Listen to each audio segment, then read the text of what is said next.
Day by day BJP দলীয় পতাকা নিয়ে আন্দোলন করছেন এবং চাপাচ্ছেন কি মমতা ব্যানার্জি। তাহলে বুঝতে আর বাকি রয়েছে না আমাদের। লোকসভা নির্বাচনে যে হারটা হয়ে গেছে, সিপিএম 0, কংগ্রেস 1 আর বিজেপি দাঁড়িয়েছে 12-2। সেই রাস্তার জন্য যত ঝড় এখন মমতা ব্যানার্জির পদক্ষেপ চাই। এখন যিনি মারা গেলেন আমাদের মন্ত্রী, তার পরিবারের লোক মমতাদের প্রতি আস্থা রেখেছেন যে উনার প্রতি আমাদের আস্থা আছে, আমরা বিচার পাবো। আর বিরোধী দল কি বলছে, আমাদের সঙ্গে আসুন জাতীয় পতাকা আন্দোলন করি। তো যার যাবা তিনটে চলে গেলেন মায়ের কোল শূন্য করে।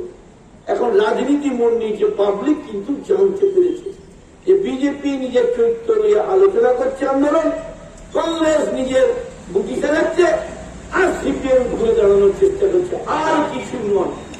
আজকে দেখবেন বর্তমান পেপারে মানুষ বিতর্ক, মানুষ হাহাকার করছেন যে ঘটনা ঘটলো, সেই ঘটনার কোন বিচার হচ্ছে না, সাজা হচ্ছে না, কিছু